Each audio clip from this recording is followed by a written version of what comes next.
Ladies and gentlemen, welcome into the Epic Ultimate Final Week 18 NFL Tank Alert. Which teams need to lose, need to finish off the tank strong to lock in a top 5 pick, a top 3 pick, maybe even the number 1 overall pick. We're going to dissect all of it, and then we're going to look at all the weather and all that crap later on. So guys, the Houston Texans, oh my goodness, they are 1 loss away from the number 1 overall pick and their choice of Bryce Young, CJ Stroud, Will Levis, whoever they want.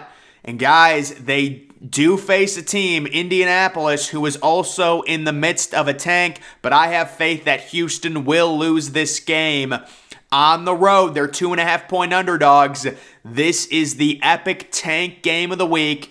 Indianapolis, Houston, neither team wants to win. We've seen Indianapolis completely phone it in and get blown out the past 2 weeks. Houston gets destroyed by Jacksonville at home last week. I think Houston locks in the number 1 overall pick, and they finish 2-14-1, and they will be drafting Bryce Young probably, or maybe CJ Stroud.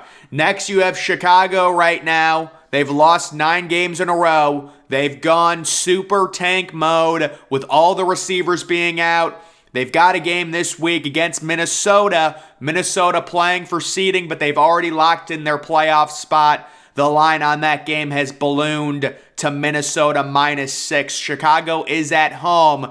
But at this point, if you're a Chicago Bears fan, let's not ruin our number 2 overall pick with an outside shot at having the number 1 overall pick. Could you imagine that? The Chicago Bears getting the number 1 overall pick and being able to trade out, getting a huge haul and surrounding Justin Fields with more weapons, an elite offensive line, getting more future draft picks. That is exactly what you want to do if you are the Bears.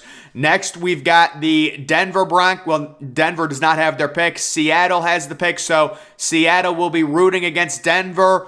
And I was just informed that apparently the LA Chargers, who are facing Denver, they've got a lot to play for. They're going to try and avoid a first-round matchup against Buffalo or, whoever that team is. It could be Kansas City. Whoever doesn't get that first bye, they actually need to beat Denver to avoid that. So Denver probably actually will lose their game, which is really good news for Seattle, because Seattle at this point, you got to hope Denver loses. You want to lock up that top 3 pick.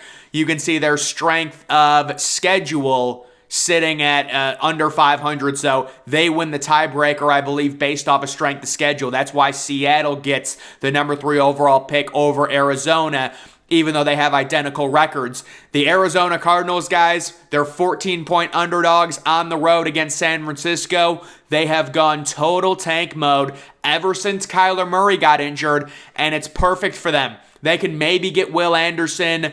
The number 4 overall pick is very likely for them. 6 straight losses, sitting at 4-12. They will likely finish 4-13 on the road against San Francisco, a San Francisco team who is playing for an outside shot at the number 1 overall seed in the NFC and a first-round bye that comes with it.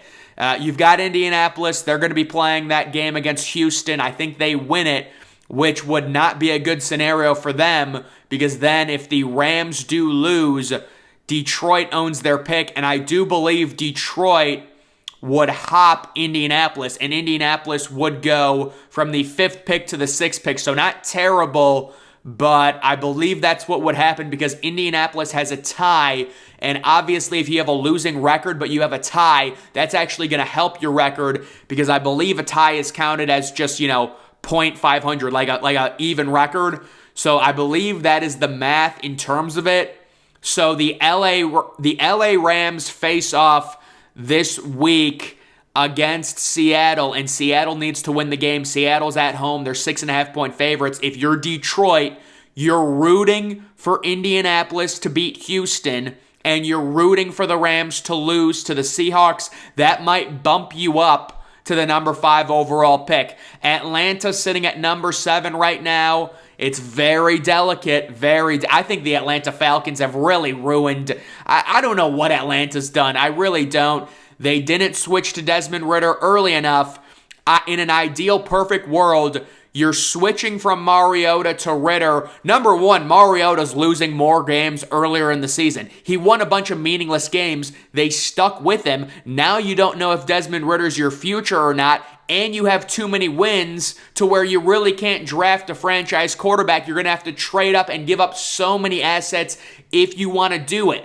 So I think Atlanta should have went to Desmond Ridder week 6 or week 7 and given him an extended window to show what he can do in the NFL. He is a rookie, but he's a veteran. He played at Cincinnati. He started, I believe, 3 or 4 years. He was there a while. So I just think Atlanta made the wrong decision going with Mariota and basically accomplishing nothing this year. They didn't even throw to Drake London. They would run the ball 70% of their games. You couldn't even develop your top 10 overall pick. No clue what Atlanta did.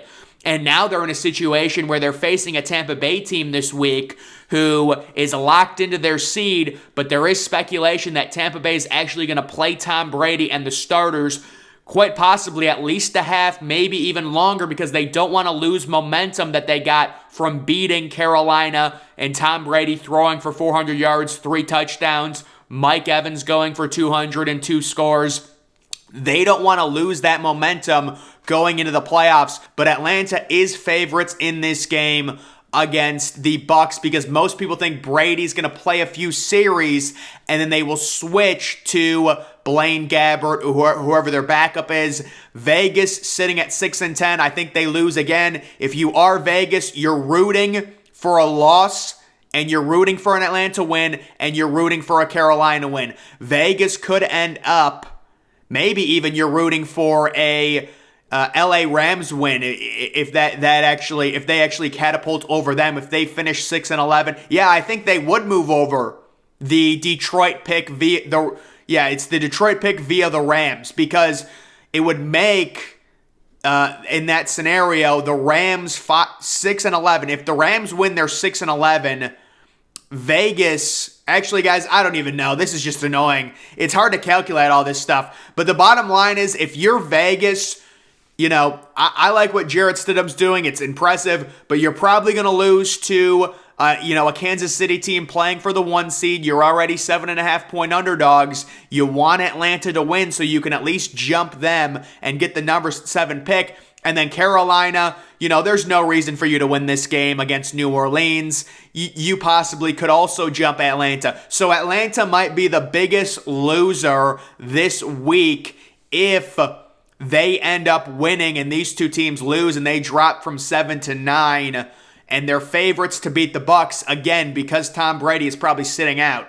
And then you have the New Orleans pick, which is going to Philadelphia. If you are an Eagles fan, you're going to be rooting against New Orleans at home against Carolina, but I do think New Orleans will win that game. There's no reason for them to try and lose. They want to finish the season on a strong note. I think New Orleans wins it. Tennessee is playing for their division, so obviously they're going to try and win that game. They might actually sneak into having a top 10 pick if New Orleans wins and they lose, because I think they're losing to Jacksonville. They might get a top 10 pick. If you are Houston, you're definitely rooting against the Browns. They're in Seattle. And then you can see the Jets are eliminated from the playoffs. They are currently a pick'em against an injured Miami team. The Dolphins playing that game at home. The Jets kind of with a massive quarterback uncertainty. Mike White certainly looks like he could be a capable backup, but he's not the future. Zach Wilson, there's already talk they're just going to straight up get rid of him. So, guys, that's kind of the situation right now when it comes to these picks. We'll have to see what happens, but certainly a lot going on in terms of these teams trying to lose these last few games. And now I'm actually just going to quickly look at the weather. So, guys, we're getting a little bit cold air coming in from Canada. A little bit of a dip in the jet stream. We saw unseasonably warm temperatures last week. It's kind of reverting back to the norm.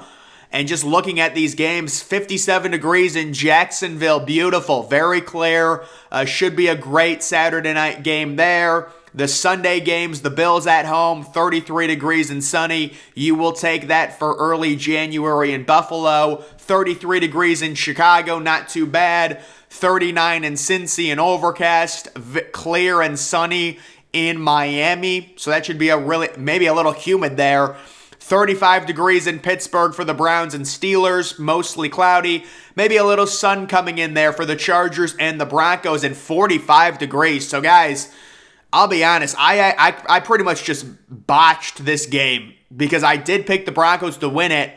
That was before I learned that the Chargers actually need to win this game to avoid either Buffalo or Kansas City, whoever gets the 2 seed.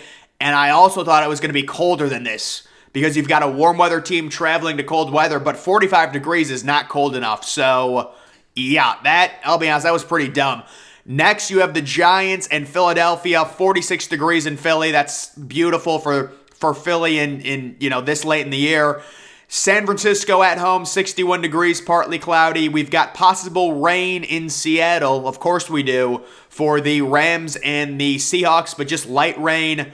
Really no wind to speak of. Washington at home, 46 degrees. And then cold, 30 degrees. The coldest game of the week will be, of course, at Lambeau, Wisconsin. It's going to be the Packers and the Lions. So really, I would say pretty much no weather. Maybe you can check the Seattle forecast, but it's normally like that, just crap light rain that they always get in Seattle, basically half of their home games where it's just overcast and you can barely even see the rain. And as long as it's not too cold, which it's not, you know what? That reminds me, you guys remember when it snowed in Seattle last year? I don't know if it was the last week of the regular season. That would be cool if it snowed in Seattle, but it's going to be too warm for that this year. And that is the update on that. So, guys, that's just a quick update on which teams need to lose here for this week and the overall weather. Make sure you're following me on Twitter. Link to that's always in the description. I'm, of course, the Depressed Ginger. Thank you for watching.